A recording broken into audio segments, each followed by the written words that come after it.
notte, televisione,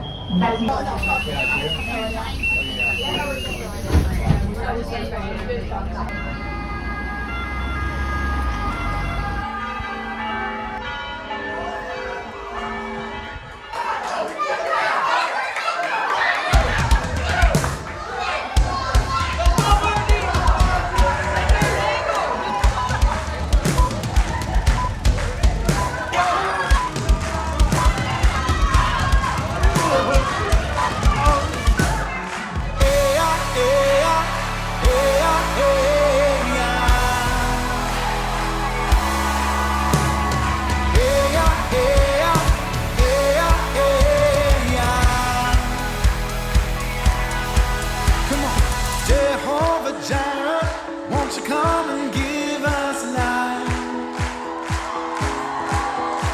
Sing Jehovah over, won't you come and heal us now?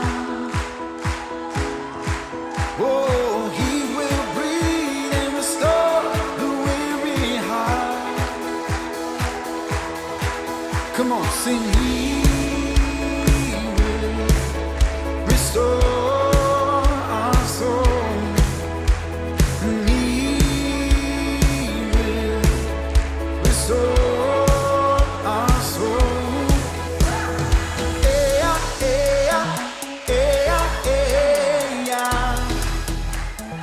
I'm standing in front of the Castle of the Holy Angel, which was named after the Archangel Michael. And in the 130s, this was built, and later on, about the 14th century, the popes got a hold of it and made it a fortress and also a prison, which they began to persecute Christians, and people would suffer for their faith. In fact, it was during the time of Luther that Pope Leo actually made this a fortress, which was the antagonist of not only Martin Luther, but the whole Reformation movement. And this is just a great reminder. I run along this path every day since I was in Rome for 5 weeks, and it was just a constant reminder of, you know, it's worth giving our lives to Jesus. It's worth actually laying our lives down for one another and to go on mission. And just a reminded me again during one of our last team times, as I look around the room, I was just like, man, it's just so cool to be here with 175 of our family members over the course of 6 weeks, and it was just worth it. And just thinking ahead, you know, those fears will come again, and you know, the money, and will I come up with the money? Will I want to sacrifice? Can I take off time of work? And all sorts of different things will come up. But just remember, it is worth it. People laid their lives down so we could experience Jesus, the church, and missions. And just remember that it is worth living for.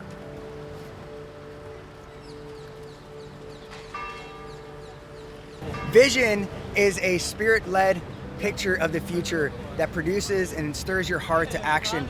And we were thinking back, way back in October of 2022, when we were envisioning going to Rome, and you know, how would our church respond after being a little rusty after 4 years during the pandemic? And so we put up on the screen this image here to my right. As you see, we put this image up as a reminder that God, please bring our church back to the nations. And he's been so faithful. This picture right here, as I'm walking right here next to the bridge and the Vatican in the background, God is so faithful in bringing our church.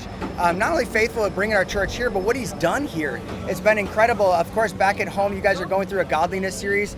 God has been so faithful in strengthening our church to be a godly people. We're standing here at the Vatican, where all these pilgrims from all over the world, millions, come here to see the various Catholic sites, the museums, pay tribute, pay a lot of money to come here. And yet Christianity was never meant to be centralized. It's supposed to be decentralized. We read in Acts 1:8 where Jesus said to his disciples, he said, "You will be my witnesses and receive the Holy Spirit and go out in power to Jerusalem, Judea, Samaria, and the ends of the earth." And that's exactly why we go to the nations, is God has called us, yes, to be a hub in Oviedo. He's called us, that Isaiah 55 calling, to call up people you don't know, and those people you don't know will come running and obey, because God has put his glory on you as a church. But yet it says that we're called to go. We're not just supposed to stay in Oviedo, and it would be a wonderful place. Yes, it is. But God has called us not only just to go to Oviedo, but also to Tampa for Awaken, or Miami, and the different places around the world. And so that's why God has called us to be a hub, but that yet we are called to then go to the various places around the world. I remember in one of the interviews that I had back in Orlando and interviewing one of the base team members, and she was saying, one of the reasons why I really want to go to Rome is I really want to spend more time with God. Life is so busy in Orlando. And it was so cool just hearing a testimony the other day about one of our members of the base team, and she said, it finally has clicked. The will of God for my life is for sanctification. It says here in 1 Thessalonians 4, for this is the will of God, sanctification. That is, you abstain from sexual immorality, that each one knows how to possess his own vessel in sanctification, honor, not in lustful passion like the Gentiles who do not know God. This is what God's will is. In one of our, it was actually Kiana, she said that she went to Johnny's church and she connected the dots. Johnny was preaching in Italian through Google Translate. She got to find out a little bit more what he was saying through 1 Thessalonians 4. And he was like, so many people would come, and it would sell out if a pastor was talking about what's God's will for your life. And it's more like your calling maybe. And that's important to know too. There's nothing wrong with that. But, Johnny is saying that, the room would never sell out. It would be a small room if we just talked about the will of God for your life, which is sanctification. And it just clicked. And Kiana, it was like, man, that's what I'm made for. I'm made to be godly. And that is the pursuit of following Jesus so that he would make me more like himself. All right, so Hebrews 10:25 says this, that we should not forsake our own assembling together as in the habit of some, but encouraging one another as all the more as you see the day coming near. It was so encouraging to see our moms, even though they had to change diapers, feed their children, go home, take naps, they were involved, they were present. It was so awesome to see that, in the beginning we gave them this vision. All life is worship. Whether you're changing diapers or whether you're inviting people in and sharing the gospel, from the streets, or meeting with many other young moms, or maybe even some of the single girls. They came into the house and got to have coffee and a meal together, and got to, a lot of our young people got to witness how moms raise up their children and love their husbands well, which we see in Titus chapter 2. It's just so encouraging to see that, moms did not waste their time here, that they lived to the fullest, and they lived out Hebrews 10 and invited people in and made sure that they make the most of every opportunity. So Jesse and Grace met a student at La Sapienza the other day, and they got to talk about Jesus, but she really didn't have time to talk further, so they scheduled for another time. But meanwhile, Stephanie and Arisa on the Impact team came and met up with her and had dinner near UR, where Johnny's church is, near a park. And they got to encourage her just to, read the Gospel of John. And then after that, they also got to have another follow-up, but this time Caillou was in the picture from another Impact Team 3. And he got to give her a Bible and just continue to encourage her to read the Gospel of John. And she said, I have been reading the Gospel of John. And so that's just so exciting that not only did they get to meet up, but she's being obedient.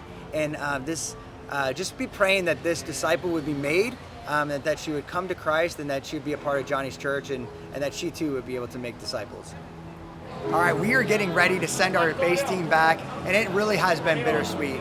Obviously, people are ready to go back to Oviedo and live our normal lives there like we do every day, but it's bitter. I mean, we've just experienced God for this whole last 6 weeks, and it's just been amazing to see how God has been moving in us, during our quiet times, and just seeking Jesus together on mission, but also just on the streets. I mean, so many great testimonies, and people even following up even now as we speak, and just people following up with people that they've already shared the gospel with early on in the week. It's just amazing. But I will have to say, God again gets all the glory.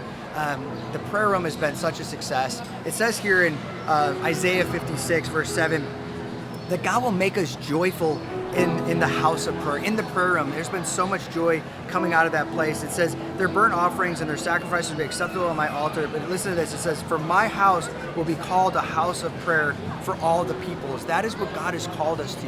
And a lot of people are asking, okay, so John, what's next? Are you going to reveal like the next place we're going to? I'm like, it's not as easy as you think.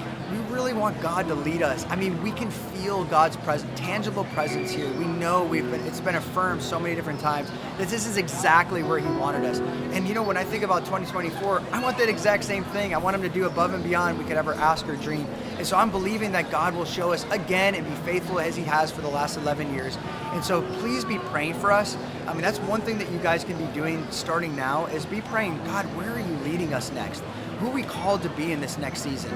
Just be praying as I'm going to take a week, even after this trip, and just go up north to the northern part of Italy with our family, and just be praying for a great time, just to, of course, for rest. But as we get back to Orlando, just be praying for vision for this next month as we launch into the fall again, because we want to be a people of prayer. We've seen God move because we can trace it back all the time to, man, God has answered our prayers and he's been so faithful to do that. No matter where we go, guys, I know this to be true, that we are called to seek Jesus with all of our hearts. We are better together, and we need to stay on mission. Or like someone in our church likes to say, we need to keep 10 toes on the mission field.